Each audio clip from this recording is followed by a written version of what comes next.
আসসালামু আলাইকুম। আজকে আপনাদের মাঝে একটু অবাক হওয়ার মতো ভিডিও শেয়ার করব। অবাক হওয়ার মতো কেন বলতেছি, কারণ দেখেন কি পরিমাণ ফল সেট হয়েছে। বর্তমানে আমাদের এইদিকে প্রতিদিনই বৃষ্টিপাত হচ্ছে, তারপর ওই বৃষ্টির মধ্যে যে এত পরিমাণে ফল সেট হয়েছে এটা দেখে আমি সত্যি অবাক হয়েছি। আর আরেকটা বিষয় হলো, বর্তমানে যারা শসা চাষ করেছেন এই সময়টা পুরুষ ফুল বেশি হয়। যারা শসা রানিং আছে যাদের, তারা এটা ফেস করতেছেন। আমার এই জমিতেও পুরুষ ফুল ছিল, নিচ দিকে প্রায় সবই পুরুষ ফুলই ছিল বলা চলে, মহিলা ফুল তেমন ছিল না বললেই চলে। তো ওটা দেখে মন খারাপ হয়েছিল। জমিতে আর 15 দিনের মতো আসি না, কোনো কীটনাশকও দিই না।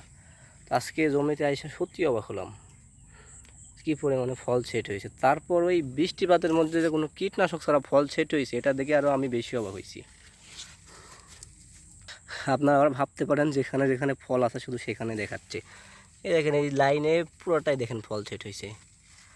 আর পিছনে এদিকে তো এদিকেও ফল আছে, কিন্তু এই গাছগুলো একটু নিচে চলে আসছে, যার কারণে জায়গাটা দেখতে খারাপ দেখাচ্ছে। আর ওই দেখেন ওইদিকে শুধু ফল আর ফল।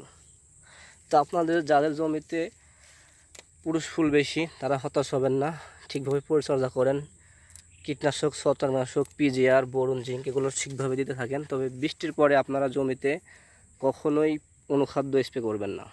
আগে বৃষ্টি শেষ হওয়ার পরে ছত্রাকনাশক দেওয়ার পরবর্তী ডোজে আপনি অনুখাদ্য দিবেন। আমার জমির যে একদম অবহেলার মধ্যে এরকম ফল সেট হয়েছে সেটা আমি অবাক। এই দেখেন জমিতে আগাছাতে ভরা। আসলে বৃষ্টির মধ্যে তো পরিচর্যাই করা যাচ্ছে না ঠিকভাবে।